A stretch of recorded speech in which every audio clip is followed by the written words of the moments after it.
coming to you straight from Wonderland. Today we got a very special episode, special edition today. We got Original AF, aka Abs Flamingo, aka Abs McLovin.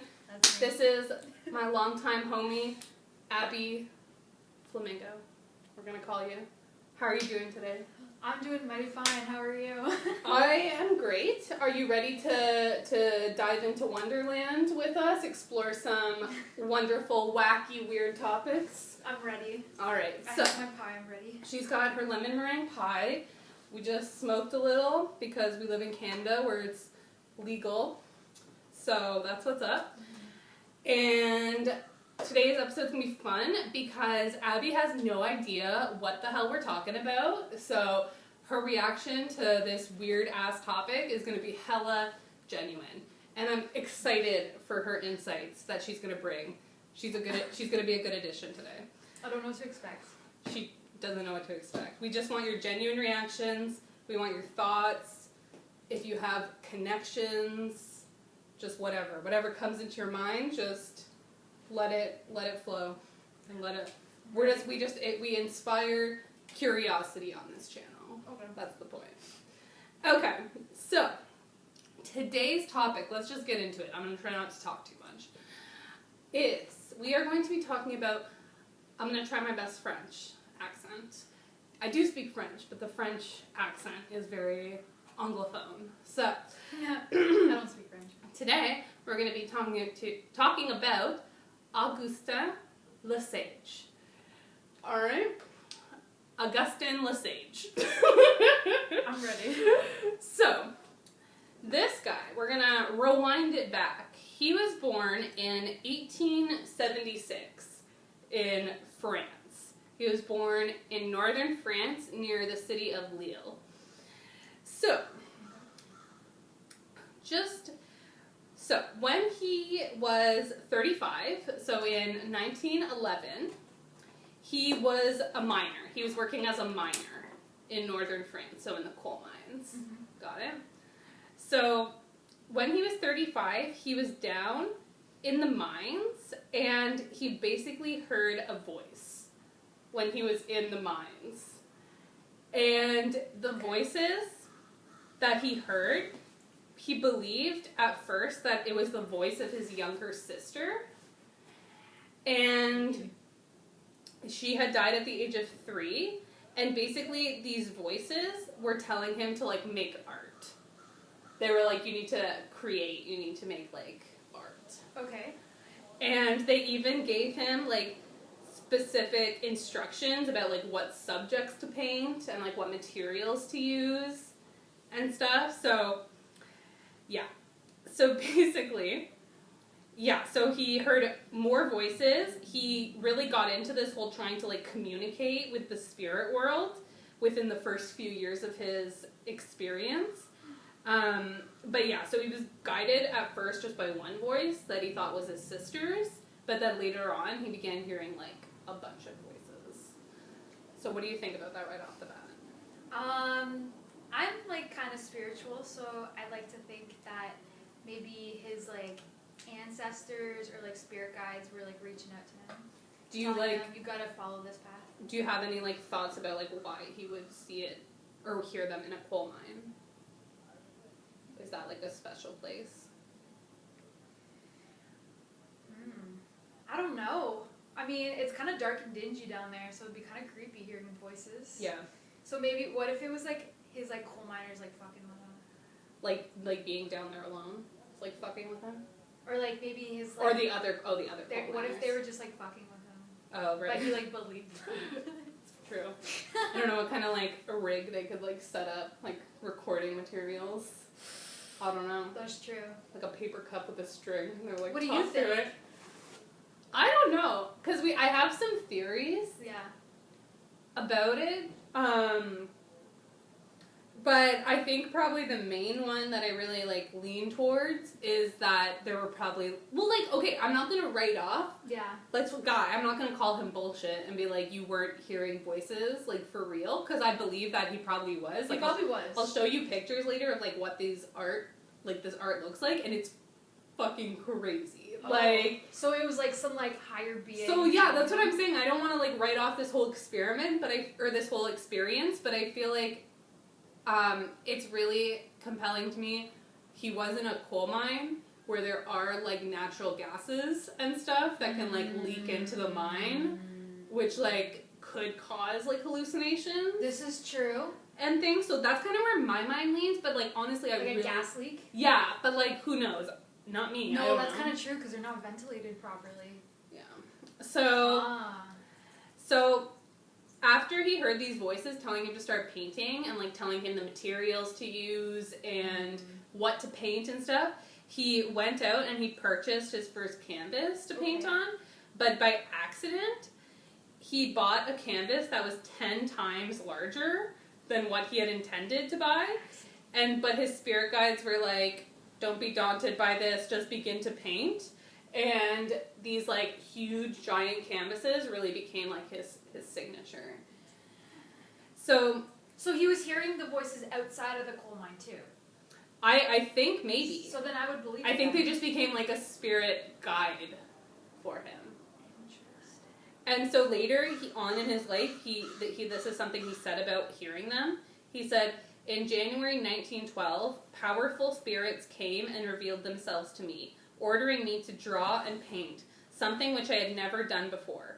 Do not worry about insignificant details, was their response. We are the ones working through your hands. Dude, they control you sometimes. Lesage claimed the voices he heard also had told him, don't be afraid, we are next to you. One day you will be a painter. Interesting. So during the early 1910s, he started working on this like large canvas, and it took him 2 years to complete. And then at first, like in the 1910s, when he was, I don't know, this was just interesting to me, but when he was first making art, he would never sign them. Or he would add the name, like, Leonardo da Vinci, like, at the bottom. But then later on, he began, like, signing his own signature. Because he started believing in himself. Yeah, I don't know. Maybe he thought, maybe it was, like, the spirit of Leonardo da Vinci. I just thought of that right now. Maybe he was like, I don't know what I'm doing, I'm just listening to these voices, so I'm not going to sign my name just in case they're trash. But, like, they ended up being really good. I'm going to blame it on Da Vinci. Yeah, that's where my mind's going. So I feel like that's probably what he was doing, but then he started believing that he was capable and started signing it. Yeah. Maybe. Yeah, that's a true point. So basically, he was making art, he was painting, but then this was the 1910s, so he had to go off to fight in World War I. But he came back and started painting again in 1916.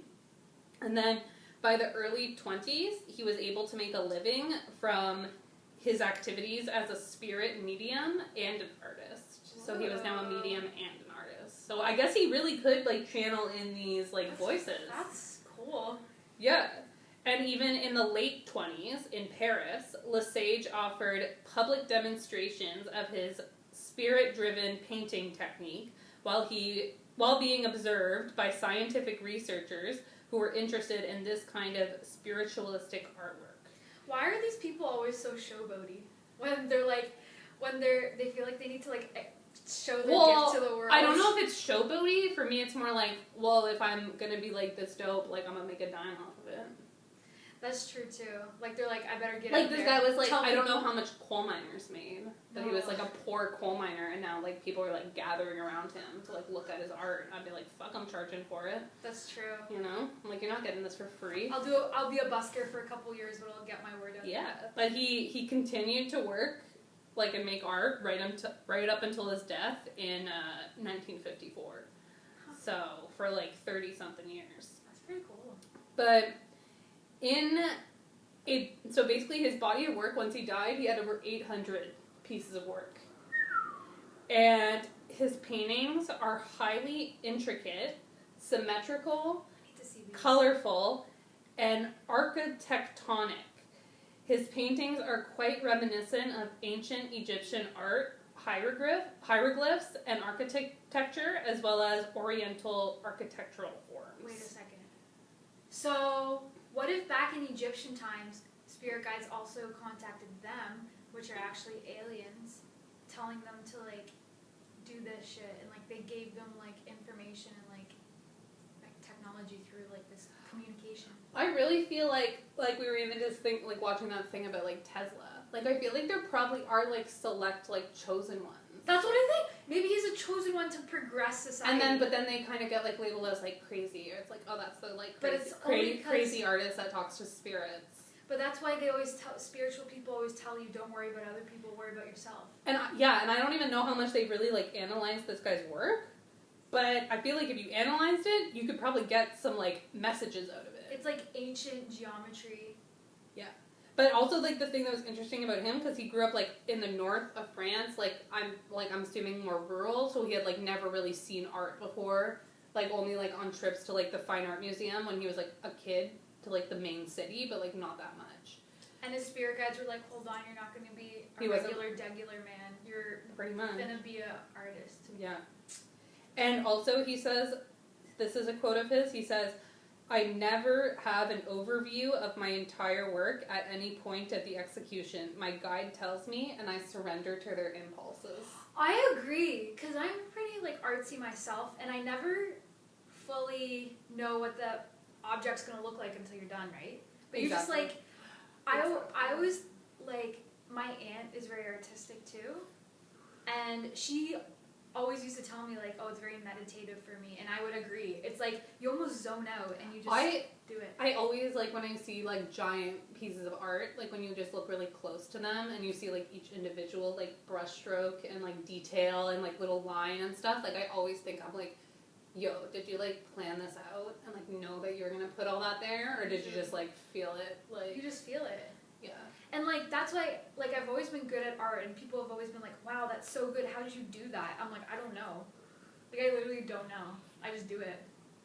It's like Art's weird. Art's some shit. Like, it's weird that, like, because, like, we've never, through all these, like, civilizations, like, there's some things that have, like, stayed consistent. Yeah. And, like, art is, like, one of them. Like, I just feel like even the first civilizations had art. It's like they knew to like make that and like express themselves like through that. I just feel like art is really important to us as like people, but like we don't prioritize it or like think it's like important. But also we are constantly consuming art and we still like shit on like artists and like stuff like that. And like, oh, like you're lazy and stuff like that. But it's like, no, making art is tough. Yeah. You're constantly, like, judging yourself because, oh, this isn't good enough, like, all this stuff, right? And it's hard to put your art out there. It's hard to make art, and also, like, when you see a really good piece of art, like, it moves you. It does. It, like, moves you. It's something that, like... I was pretty moved by this guy's work. I can't wait to see it. So, just last thing. So, his paintings are now in the Outsider Art Collection, so Collection de l'Art Brut, in Lausanne, Switzerland, since 1975. So his work has been in a gallery. And also today, most of his works are held by the Lille Metropole Museum of Modern Contemporary and Outsider Art in France. So this coal miner... What's called outsider art? That's... Okay, because I want to do more research. I want to do more videos on this topic, but basically... Because a lot of artists, like, historically today, there are people that kind of have been artists, like, their whole lives. Like, you know what I mean? Like, they always kind of had this inclination. They take classes. They, like, drew as a kid. Like, yeah. You know what I mean? Like, this has been a thing in their life. So then there's, like, this other kind of movement. I don't know if I'm explaining it entirely, like, correctly, but basically these, like, outsider artists are just kind of artists that, like, randomly, like, popped up. Like, onto the scene. Like, they didn't really have, like, this history of, like, art or whatever. Like, I'm going to do a video on this another guy, but his name is Adolf W. something, and he was literally, like, I don't remember what he did before, but he was literally, like, put into, like, an institution, like, a psychiatric institution. They always are. But while he was there, he started, like, creating, like, beautiful art. We gotta stop calling people crazy. We really do. I think that all the time, like, of all these people that, like, are, like, crazy, and, like, all the, like, probably, like, the truth that they, like, spit. But we, like, just, like, are like, oh, you're crazy, we don't listen to them. We're so quick to just brush it away, but it's like, listen to them, what they actually have to say. Like, honestly, a movie that has fucked me up so much, y'all, is, if you haven't seen it, maybe you're not going to want to watch it now because Kevin Spacey's in it, but K-Pax, it's this movie from the early 2000s. I think if I remember correctly, it's based off a book, but it's pretty much this guy who comes to Earth, and he's saying that he came from this planet, K-Pax, and he's, like, talking about, like, his life, like, coming from this other planet and stuff. They fucking lock him up in a mental institution, and he's, like, a like, crazy person, a patient for the whole movie, and then at the end of the movie, you find out he was fucking telling the truth. There you go. So, like, can you, like, think about all, like, when you're walking down the street, or, like, crazy drugged out, like, homeless people that you see on the street, and they're just, like, rambling? Like, maybe they're literally saying something that's, like, real. Yep. And, like, I'm not gonna say, like, I trust them 100, but, like... That's like we maybe need to be listening. That's like that episode of Broad City where Alana and Abby meet for the first time, and they walk past that homeless guy backwards, and, like, they don't understand what he's muttering, but in slow motion, he's like, Trump's gonna win. Yeah! Like, before it happens. So it's like, what if they're, like, speaking some shit, and that's why they're outcasts? Yeah. Okay, now I'm going to show you some of his work. Don't worry, y'all, I'm going to put some up on the screen so you can also see. Right here. But, like, this is what this guy was, like, painting. Whoa!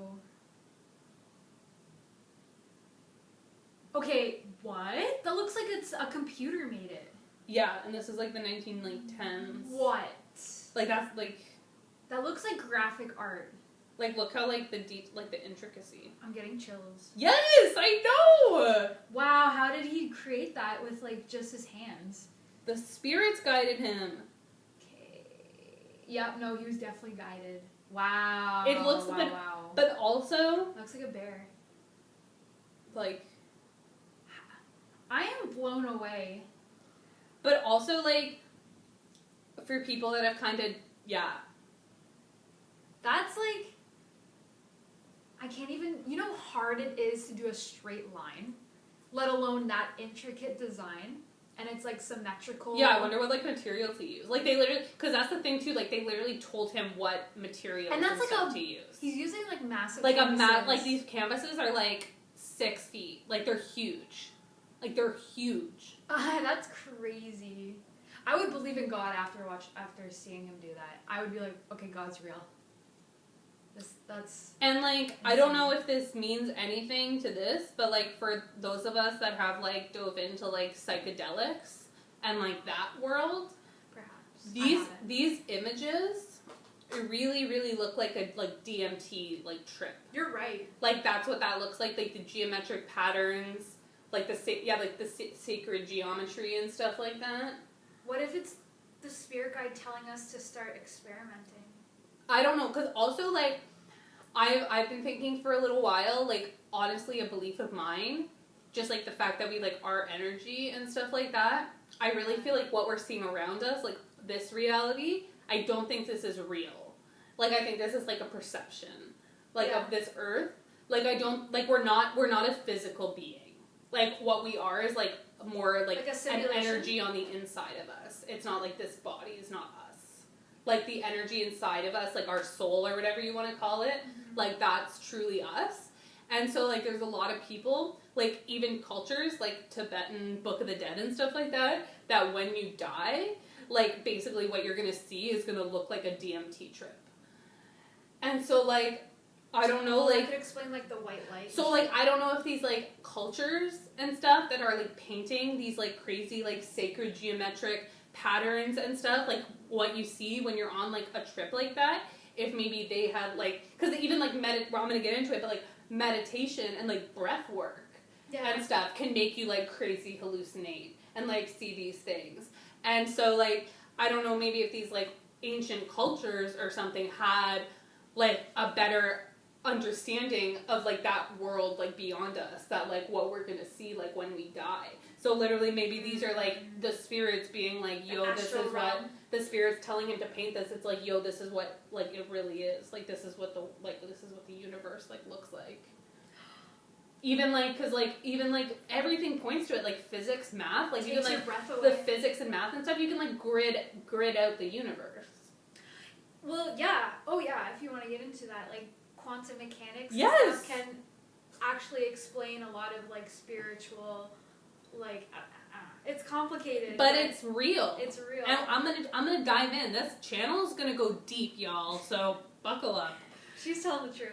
It's just like, it's not, I'm not telling the truth, but it's kind of like when you start, well, like, I'm just telling, no, I'm telling my truth. No, I'm saying you're definitely gonna dive deep. I'm gonna dive deep. And, like, the thing is, it's just when I feel like when you start being more open and start, like, reading about these different ideas, cultures, traditions and stuff, you just, like, start realizing how actually everything is, like, so connected and how everyone's, like, really just saying all the same stuff all the time.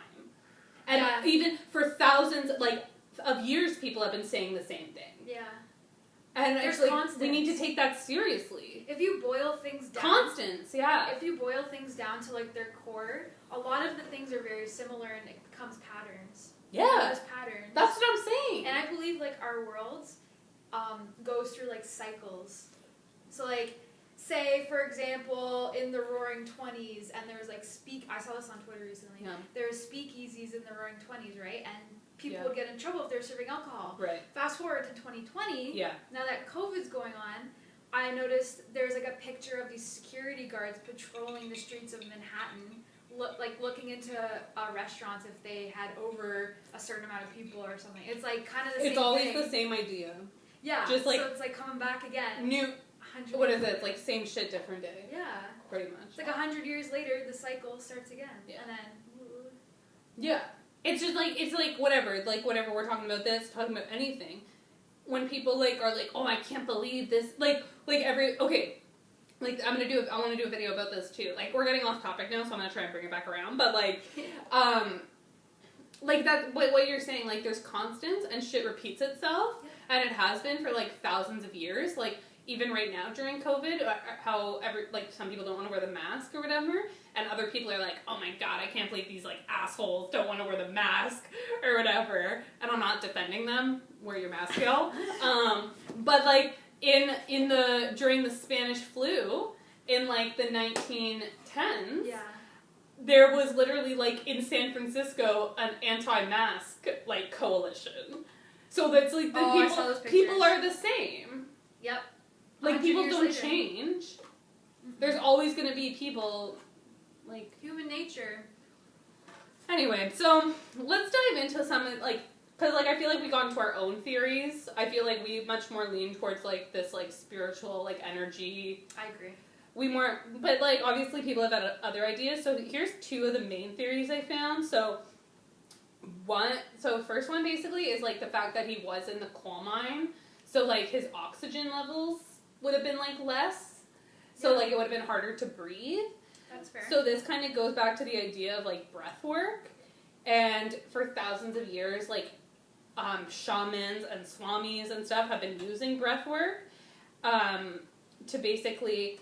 So, basically, it's a type of industrial strength meditation which some people believe can replicate the effects of, like, an LSD trip.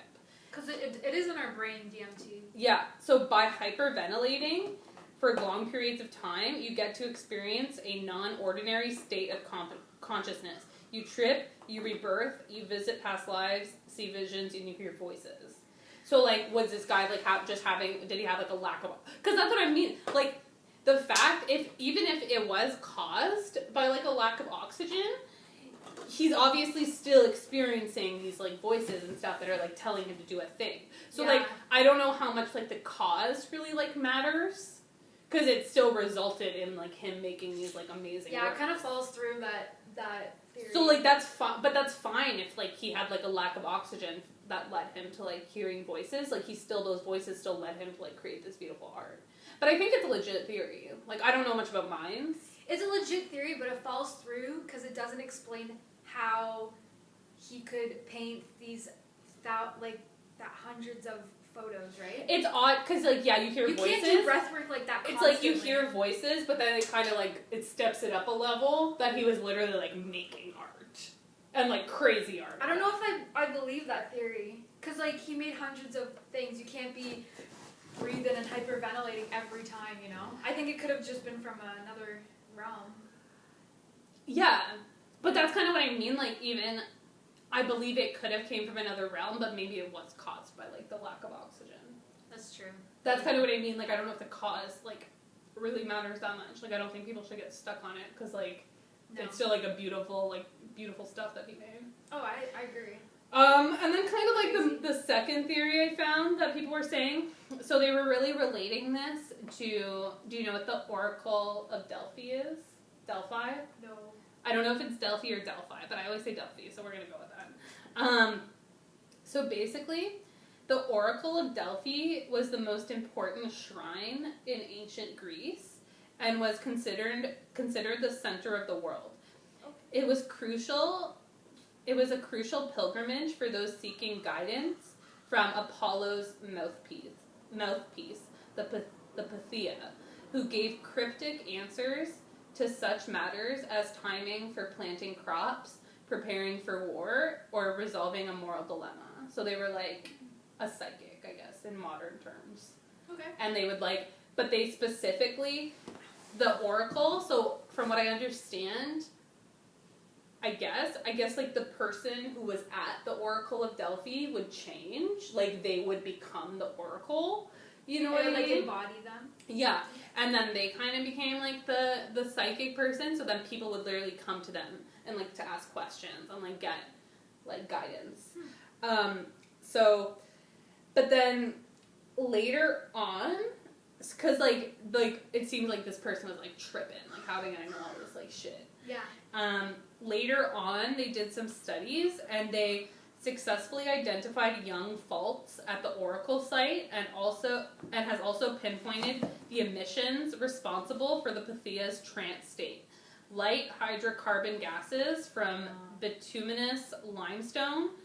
Geologists found ethane, methane, and ethylene in spring water near the Oracle. The euphoric effects of ethylene, which had been used as anesthesia in the last century, it goes very well with Plutarch's description of the gas the Pythia inhaled. So I guess, like, I don't know if, like, literally they were, like, sitting at this, like, stool and, like, literally around them, like, gases are fucking coming up and they're, like, inhaling them. Like, tell me about the future. They're becoming crazy. But yeah, like, that could have been, like, what kind of they're relating that to, like, Augustin and being, like, maybe he was slowly, like breathing in gases that were, like, leading him to, like, these visions in the mine.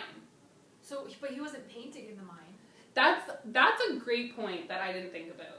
Like, that, like, he continued, because he was a painter. He started when he was 35, but up until his death in, like, he was older. So he painted for, like, 30-something years. So, yeah, like, you're right. He wasn't in the mine the whole time. So I don't know if it's, like, residual. Could you have, like, residual spirits, like, even after that experience? I don't know. I think, like, what if... Okay, what about this? What if you breathing in, like, those hydrogen gases and everything did make you high, but when you're high, you're seeing, like, the spiritual realm. So either or, it's still working. Yeah. I wonder if, like, once you see it, you can, like, figure out how to, like, always tap into it. Tap in? Yeah, I think you could tap in. But, like, if you could, like, once you see it, you can teach yourself how to do it again. Or something, you know? I don't know if that makes sense, I think what you're saying is... Like, yeah, if I, like, all of a sudden, them. like, was, like, something happened to me and I saw, like, a crazy, like, spirit world, but then it just, like, went away. I think would that, like, make me, like, closer to it so then I could, like, get to it again? I think, no, I don't think you can, like... Okay, I think you can do certain things to get closer to the spirit realm, but I also think they come to you when they want. Yeah. The universe, like, they choose you. You don't choose them. I know. Like, they choose you, so you can't... Like, that's why they always say just flow with the universe, because, like, things will come to you when it's meant to be. You know? Yeah, when you least expect it. Exactly. Like, everything is, like, divine timing, I think. Yeah. Do you have any, like, final thoughts on this? I think that's pretty amazing that he could... The art is crazy. Do that shit. Like, when I saw... I was like, okay, what... Because I think I saw it on, like, Reddit or whatever, and it was like, oh, this guy was, like, a coal miner and then became like a crazy painter because he heard voices, and I was like, whatever. And then I like actually like Google imaged like what he was painting, and I was like, I wonder what the voices said to him. Like, oh, pick the red, go straight, go straight. That's what I'm saying. Turn like right. how many instructions were they giving him? Like, were they being like, oh, buy paintbrush width number 5, Yeah. like, and this shade of red, and like make this line like that. I wonder if there's any quotes of like. How talkative do spirits get? Like, do they like natter? Like, are they like? I think so. Like, once you're like open to channeling them, they're like constantly talking. Also, I don't like. Do you think there's anything like maybe he was like trying to deal with his younger sister's death, or do you think that had like anything to do with this? Maybe, but he was a full-grown man, and his sister died pretty young, so I feel like he'd be over it. It's kind of my thought too. Like, he would be over it, I feel like a lot of people died back then. Yeah, like, they'd move on. They're like, A lot of accidents Joey happened. died on Tuesday, Susie died on Friday. It's been a Their life expectancy was week. very, very slow. In the middle of World War One, pretty much. Yeah, it's also pretty at one point, so that's crazy. He lived through World War One and World War Two. Wow. That's insane. But yeah, no, that was a great story. I actually really enjoyed that. Yes, because I know you like art, you like science, I do. you like the spirits. So I'm I just knew that would getting be into like spirits and I knew stuff. that would be a good like topic Yeah. for you. I used to not believe in spirits and shit, but like recently. It's not, but it's like, it doesn't have to be like all like weirdo hippy dippy spirits. Like, when I think spirits, I literally think like everything is energy, we're made out of energy, and I truly believe that when we do die, this energy gets brought somewhere and becomes another thing, and we don't know what this like free flow and energy that's like not contained by a physical body is doing. Like, maybe it can communicate, maybe it can like go through dimensions. Who fucking knows? Not me. No one will ever know. I should do a video on like near-death experiences. That would be cool. Yeah, that'd be really sick. That'd be sick. All right. Well, I feel like that was a good video. I feel like we got a good chat going. I liked that. I want to do more. I have a couple, like I mentioned, I have the like Adolf guy that I would think would be a cool video. Just these like artists like that became in weird circumstances. I really am into that. But yeah, thank you so much for watching. I hope you guys enjoyed Abby on here. I think it made it better. I liked having someone to discuss, like bounce ideas off of. You know, I love like it. I'm not just talking to myself all the open-minded. Yeah, but I feel like that was good. I hope you guys liked it. I didn't upload a video for a couple days, so I do apologize, but I hope you guys really liked this one. I think it was really interesting, and I don't think I've seen, aside from Reddit, like I don't think I've seen very much like on this guy. I've never heard of him. So I hope you guys really liked this, and I hope you found him interesting, and go Google Augustin Lesage, because like, dude seemed next level. Like, we should look into him. Like, maybe he was like analyze this art. Is there some kind of message or meaning in the art? Like, I didn't see anything. Like, I didn't see any like articles about people like analyzing that art. That looks like crazy. Yeah, they should try. Especially when they're like, oh, it's like related to like the Egyptian like hieroglyphs. And they just stop there. And they're like, oh, let's keep going. that's cool. That's neat. Let's figure it out. It looks like the Egyptians. It's like, no, fuck it. Like, look into it. Like, that's why the internet's great, because now we have these internet sleuths, these like internet researchers that like to dive in. It's true. So I really hope you guys maybe like look at this artwork and like interpret it. Maybe like you see something that you're like, yo, that's some shit, because like honestly, I don't know that much about ancient Egypt or like these like older cultures, but like in the art there's like images of like people and figures and faces and like stuff like that. Like, what's all that? I don't know. It's great. Like, how did he know about that? He like was this. It was the literal late 1800s, early 1900s in like northern France. Like, I don't know how educated this guy was either. He was pretty. Like, was he reading books about this shit? Like, I don't know. In France, they're pretty religious and stuff. Like, they don't really go outside of like Christianity and. Because we don't. It's Especially like back 2020, and we don't even know that much about the ancient Egyptians. Like, that's like spiritual shit. That's not like religious shit. Like, that's spiritual shit. So I feel like he wouldn't have been exposed to it. Yeah. Anyway, this video just got my mind going. I feel like it's a lot a lot of things in this topic. Yeah. So I really hope you guys enjoyed it. I hope you liked the video. I hope you enjoyed Abby. Let's thank her again. This is Abby Flamingo, aka Original AF, aka Absent McLovin. I'm going to link, she's also a beautiful artist. I'm going to link her situation down below. Follow me. Follow it up. I'm also going to link some links for my other videos, and please like and subscribe. Hope you guys enjoyed it. Again, I'm Vanessa and Abby, coming to you straight from Wonderland, and I hope you take care, you stay safe, and have a good day, night, evening, afternoon, wherever you are. So, yeah. All right. Peace out, lovelies. Bye. Bye.